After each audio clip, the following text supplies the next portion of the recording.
friends, welcome back to Farm Girl Diaries. My name is Caitlin and I've had a rough year so far. We are recuperating, or I am recuperating from appendicitis. So I actually got appendicitis over the weekend and I had surgery to remove my appendix. So we're going to do a video today because I need to do a video, but we're going to do a video from kind of sitting and relaxing. And but I actually had the great idea, so this actually works out perfectly. I've had a lot of people ask me recently, what is homesteading?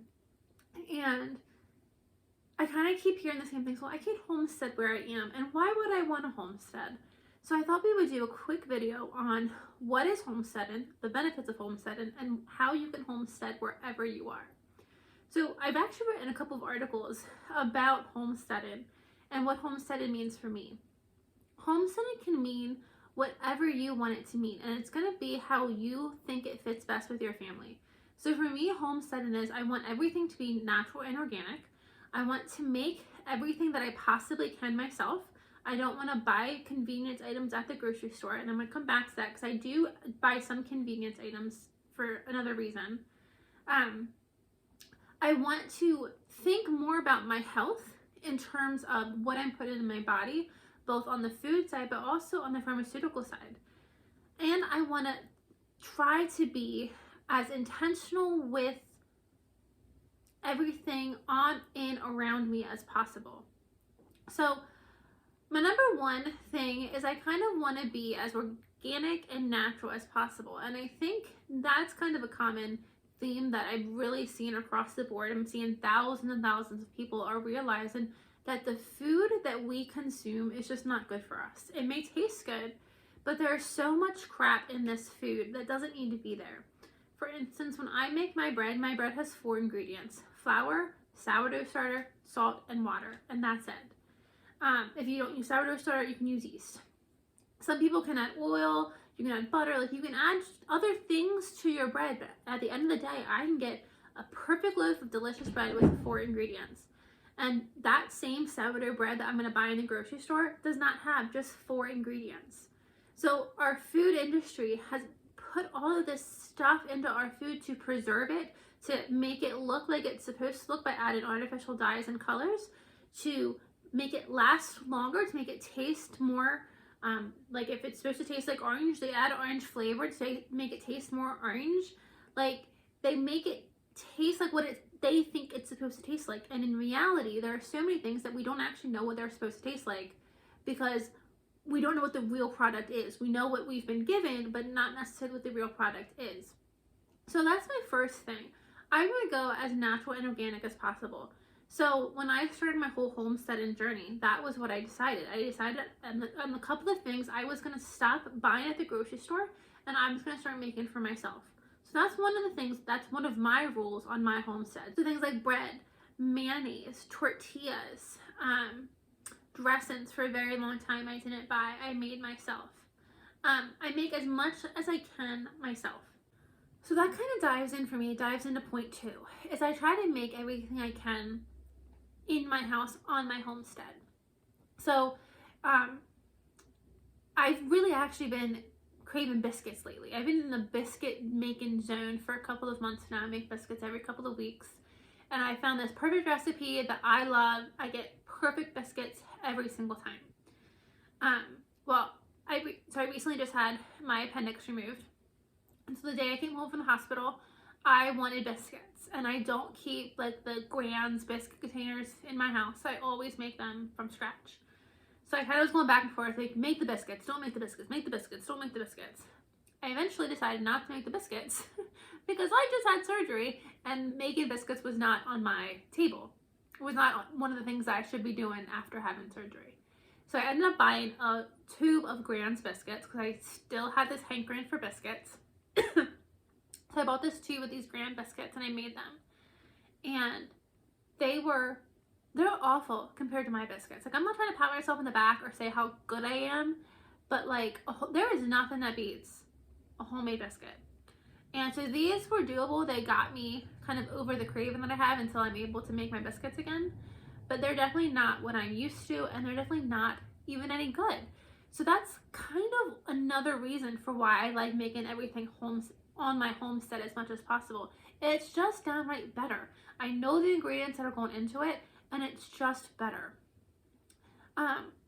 So while I've gone through this homesteading process, while I've started I've been homesteading now for probably about 4 years.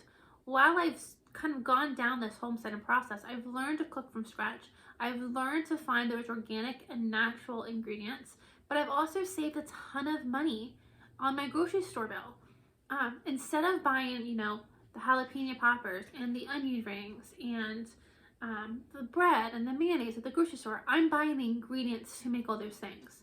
So every year I plant my garden, I grow jalapenos, and I make jalapeno poppers. I make them all in one big batch, put them in the freezer, so when I want jalapenos, they're my jalapenos. I make my onion rings, make them, bread them up, put them in the freezer. So it's not only do I know exactly what's going in my body, I'm saving money in the process. So those are the first 2 reasons why I started homesteading. I wanted to be more intentional about my food, and that's honestly for me where it started, is my food. And then I kind of started going down the path of big pharma and looking at the medicines I was using. So when I was in, I think it was in 9th grade, I had a injury in gym class and I sprained my ankle really, really bad. And for probably about 10 years, it really gave me trouble. And I used to take ibuprofen to the point that I think you're supposed to take 2 ibuprofen at a time. I was taking 4 before I even felt the ibuprofen start to help with the pain. I got so used to it. I was taking it so often for my ankle pain that I was doubling what I should be taking. And when I kind of started this whole process, I realized that the 4 ibuprofen that I was taking for my ankle pain were no longer working. I was going to have to go to 5 pills at a time. And that was where I kind of drew my line. I should have drew my line a little further back, but that's where I drew my line. I don't want to do that. That can't be good for me. And then I also have a very big soda dependency. It's gotten a lot better, but there was a long time where I would drink 8 cans of Mountain Dew a day. And it actually, I always say that when I die, I want someone to cut me open and look at my insides, because I really do think that soda, that Mountain Dew, really did internal damage to me. I would actually get physically sick if I even had a sip of soda. And even now, I have a soda sitting right here. It is delicious. It's not Mountain Dew. But even now, I can have 1 soda a day, and that's my rule. And sometimes I don't have it, and sometimes I have 2. But I try to only have 1 soda a day. And I drink a ton of water. So it's still, I'm not perfect, but I'm better. But I was looking at all these things we put in our bodies, and I'm like, none of this is good for us, right? Like, none of this is actually helping me feel better. So I started doing research into big pharma and some of the medicines that we are prescribed. And I kind of sat back and I saw the problem, right? So there are so many things that this earth was built to give us everything that we really need. And I saw how we were ignoring what was already out there. So like all of these weeds that grow in your yard, dandelions, red dead nettle, elderberries, oregano it's an herb, but that's a great medicinal herb. Chicory, there's so many out there. I'm blanking on a lot of them right now, but there's so many herbs out there. Echinacea. I'm just gonna randomly think of them and just randomly spout them out. But there are so many medicinal uses to so many things that are growing just in your backyard. And I really kind of started like wondering, why are we not using that? You know, dandelion has so many, both the flower, the stalk, and the root has so many medicinal uses. Why are we not using that? Why is no one talking about dandelion? Echinacea root, again, another fantastic medicinal use plant, and no one talks about it. Honey and garlic is one of the things that I swear by. I swear by my honey and garlic. And I say whenever I start feeling a little icky, I go take a spoonful of my honey and garlic, and I swear it goes away. I swear that keeps me healthy, and it should. Honey is an antiseptic, garlic is an antiseptic, antimicrobial. Like, the benefits that both honey and garlic have, and you combine them together, the benefits of this is astounding. But when I tell my friends and my family and my coworkers that, oh, I'm not feeling well, I need to go get my honey garlic, they look at me like I have 3 heads. And they say, well, why don't you just take your ibuprofen? I'm like, why would I take the ibuprofen that is some from a company? I don't know what's in here. Where I have garlic that I grew on the ground and I have honey from bees.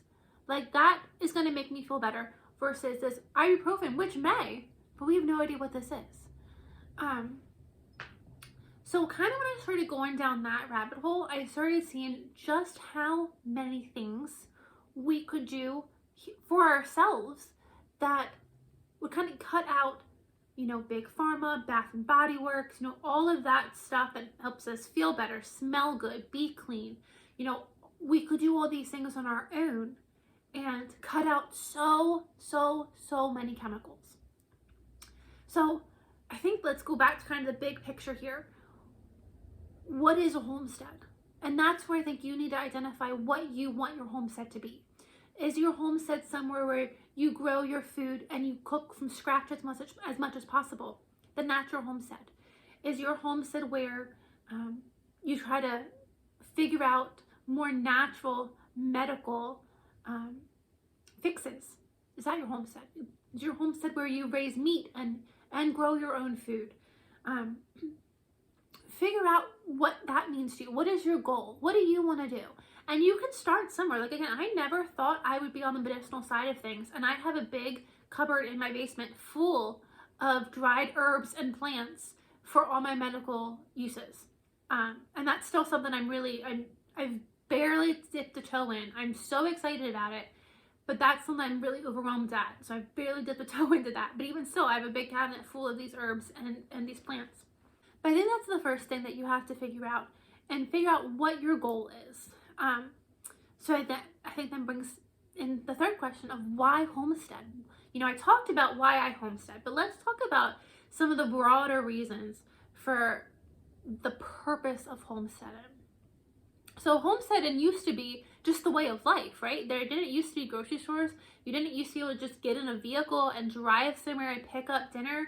Homestead used to be what everyone had. Everyone had a homestead. Everyone cooked from scratch. Everyone grew and raised their own food. That used to be homesteading. And now I think the idea behind homesteading is it's this big push kind of back to more simple times. So that's a big thing for me, is I love the simplicity. And every single year I make a bigger push to be more authentic, to be more intentional, and to be more simple. We live in such a world right now where, for a vast majority of reasons, you can become completely overwhelmed. Whether you have kids in sports every single night and you work a hectic job and you have appointments in the evening, or you have chores in the evening, there's so much that can happen that can kind of just overwhelm you. So homesteading for me has been a way to kind of step back, and I put homesteading as my priority. And the reason I do this is because I like that simple living. So I like when I get off of work, I come home, I let my dog out, and we go to the garden. I pour myself a drink, and I go to the garden. And I spend about half an hour just walking around the garden, just seeing everything that's growing, checking in on the bees that are buzzing in all my plants, the bird feeders out there, and I just kind of sit and I enjoy the simplicity of my garden and the beauty of my garden. I harvest weeds, or I pick weeds, I harvest vegetables, I pick flowers.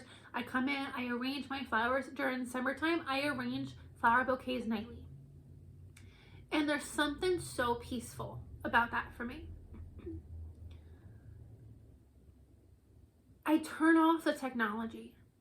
I don't say yes to all the plants, right? So when it's August, and I have all of my plants coming, all my vegetables are coming in, and I have all of my preserving that I need to do, that comes first for me, and that's important for me. And this is kind of life that I have kind of signed up for, right? I want to grow these things to preserve them to eat throughout the year.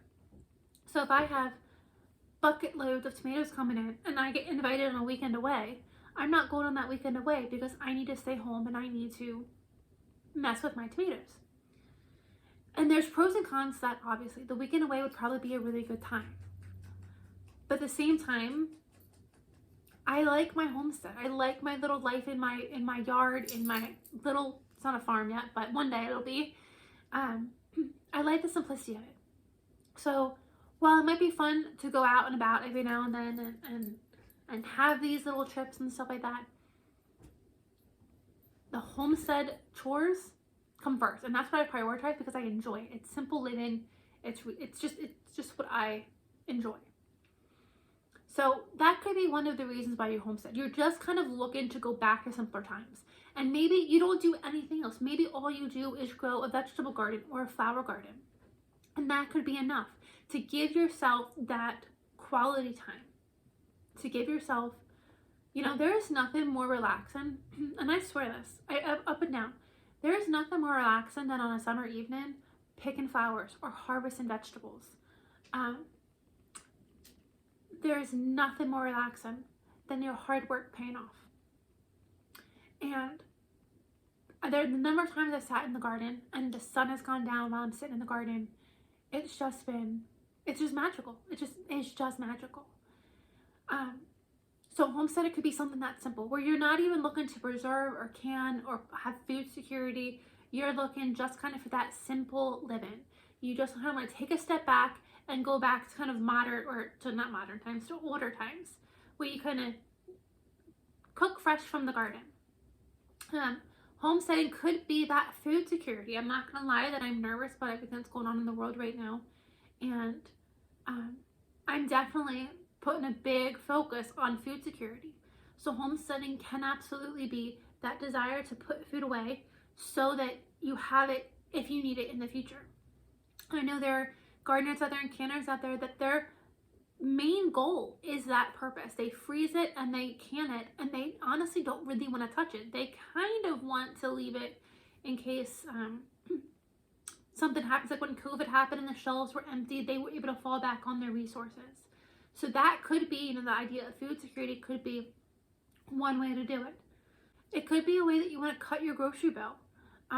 I save so much money from growing my own food, and I take the vegetables from my garden and I turn it into everything I eat throughout the year. Curries and sauces and salsas and stews and chutneys, and I turn it into everything I eat throughout the year. So the amount of money that I save is astronomical. At this point, I make all my own bread from scratch. I don't buy any bread from the store. I make all my own mayonnaise. I grow all of my broccoli, a year's worth of broccoli. I grow a year's worth of potatoes. I grow all of my tomato-based products, spaghetti sauce, crushed tomatoes, salsas, barbecue sauces, chilies, tomato soups, all that stuff. I grow all of my own ingredients for my jams and my jellies, so all of that is homegrown. And especially with my jams and jellies, I can control the sugar that's in my jams and jellies, so they're not, mine at least, aren't as sugary as store-bought jams and jellies, which I think is better, obviously, for the person that's enjoying that. So that could be a reason that you want to homestead. You could add the meat aspect on it too, raise your own meat and know again exactly what is in your meat. That's a huge benefit of homestead, and it's one that I wish I could do, but I could never do it. I want to. I wish I could, but I could never. So I've kind of contented myself to this is the level of homesteading that I'm going to do. I want to have chickens, I want to have dairy animals, but I'm never going to do the meat side of homesteading. And then homesteading could also be you don't garden at all. Maybe you buy stuff from a local farmer, you buy organic, or you find ways to maybe do some more home cooking, or maybe you find ways to kind of be more in touch with the herbal side of medicines. You know, you don't have to have a garden. You don't have to can. I know a lot of people that call themselves homesteaders that literally just make everything from scratch, or as much as they can from scratch. That's okay. Like homesteading is whatever you want the definition to be. You can buy things from local farmers, and you can do all that canning and all that freezing and all that preserving, and you're still a homesteader. You don't have to grow it in your yard to get that badge of honor for being a homesteader. It's the fact that you're doing what makes sense to you. So to kind of sum up this whole video, homesteading is obviously whatever you want it to be. But I think right now, homesteading is such an important important thing that we need to learn. There are so many people that don't know how to do it, and we need to kind of go back to that time. You know, I have this tree. Let me see if I can get it. This tree behind me, and oh, there's actually two here. My grandma made these crochet ornaments, and these were back in the time when you didn't just go to the store and buy ornaments for your Christmas tree. You made them. And I have so many things that she had made. And I have doilies on my one wall, and I have all these things. And it was, you didn't go buy the decor from the grocery store or from the store. You made it. If you wanted to have an apron, you sewed it, you know? And I have all of these things that she made up, because the amount of people that can do this anymore and that can make the intricate doilies that she made are almost non-existent. I don't know a single person that could, well, maybe crochet a snowflake, wouldn't be too complicated, but that can make a doily. I don't know a single person that can do that anymore. So what I'm saying by that is that these are skills that can get erased. And if they get erased, they don't come back. You know, they say a language can be lost in one generation. And we've already gotten to the point that we are so dependent on convenience. We are so dependent on the grocery stores and on Amazon. And we're so dependent on immediate gratification that if we are ever forced to be dependent on ourselves, so many of us couldn't survive.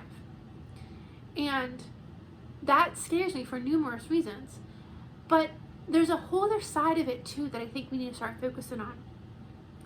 We left this, you know, hundreds of years ago, there used to be this bartering system where I'm going to make you snowflakes for your tree. Can you give me a loaf of bread for my dinner tonight? And you would have that bartering system. I really think that it would be so awesome if we could go back to that, right? I keep saying right a lot. I don't know why I'm doing that today. So I don't normally do that. So just ignore that for today. Maybe it's the pain pills. We're going to go with it's the pain pills. But I make sourdough bread really good. And I know other people that struggle to make that beautiful loaf of sourdough. But they could do something else really, really good. And that could be something where I say, I'll make you a loaf of sourdough. Trade me whatever you're good at. And that would be a great way so that not one person has to do everything, right? Ignore. But I do all the gardening, all the canning, all the preserving, and all the dehydrating, and all the freezing, and the baking, and I do all of the things. And that's awesome. But it would be really nice if I could maybe take one of those things off my plate. If I didn't have to maybe make the sourdough bread, because I had a contact that could make me sourdough bread in exchange for weekly vegetables. They give me a weekly sourdough, I give them weekly vegetables. So I think that this is something that no matter what your why is, why you choose to do this, I think this would be really important and really beneficial for all of us to start doing in some sort of capacity. And for me, when I started, it was so simple. I'm just going to kind of start cooking from scratch. And here I am with the cabinet full of herbal medicines. And I do almost everything from scratch. Now, I said earlier in the video that there are some things that I do buy at convenience still. So one of those things, I think one of the only things that I still buy at convenience is dressings, salad dressings. Specifically like ranch and French and Caesar. And the reason behind that is that I learned how to make ranch. I have ranch powder. I know how to make ranch. But the ranch I was making, I didn't enjoy. You know, it was okay, but it wasn't as good as the ranch I was buying from the store. And what I found was I wasn't eating my jalapeno poppers or my onion rings that I dipped in ranch. I wasn't eating them because I didn't like the ranch that I had made. And so for now, I said, you know what? I know how to make ranch. When I put it in a salad, it tastes fine, but I just didn't enjoy like dipping things into it. So I said, for now, we can buy the ranch. And I make the rule that I buy the salad dressing, but I have to buy the natural and the organic version of it. I'm not just buying the simplest, cheapest thing on the shelf. I'm looking at the ingredients and I'm making sure I'm buying a quality product. So that's one of the rules I've made. So when you're homesteading and when you decide what level of homesteading you want to do and what it means to you, you can make your own rules. You can decide, well, I'm going to allow myself to buy bread once a month and all the other bread I'm going to make, or something like that. Homesteading is really whatever you want it to be. And I think it's so beneficial for a variety of reasons that we need to start kind of learning these skills again. Now is the time to start learning these skills. And in learning these skills, whether you want to be a full-time homesteader, that you never go to the grocery store, you grow and raise everything yourself, or you just want to be a hobby homesteader, I think you'll start noticing very quickly how independent you get. And, you know, I have pantries of food, but I have the ingredients. I have flour and sugar and all the different flours, and I have salts and peppers and spices, and I have all the things. So that, let's say today that I had to close my doors in this house and you took away all my pre-made food, I could still make breads and pastas and pie crusts and doughs, and I could still do all the things because I have all the ingredients in this house. So it really gives you a sense of security as well in knowing that you have the skills. Hi, buddy.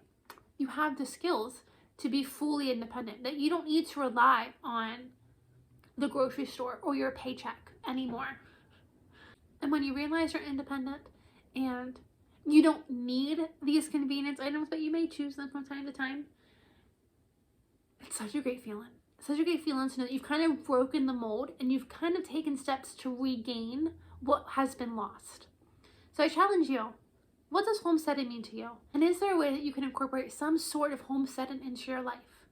I challenge you to start small. Even if you don't want to do it, start small. Start with one thing. Challenge yourself to stop buying one thing from the grocery store and start making it yourself. Or stop using prescription medicines like Tylenol and ibuprofen, and maybe start trying some of the herbal routes, such as honey and garlic, such as fire cider. You know, there's so many natural remedies out there. Start researching them. See what you can find and see if anything is going to work for you. It's a fun route to go down. It's a challenging route to go down. But I've been on it for 4 years and I don't ever see myself getting off of it. And I'll be honest, I never saw myself being this kind of hippie that grew everything, made everything. Like everything that I am today, I never saw myself being. And I really like where I am. I really like who I've become. And I'm somebody who, I have the skills, right? I have the skills and I know what I'm doing and I know how to do it. And I want to teach you. So if you're interested, if there's something that you really want to know, comment below, message me. I have an Instagram, Farm Girl Diaries. I'd love to know what you want to learn, how you want to learn it, and I would love to teach you. But I challenge you. What's your why? I'll see you next time, friends.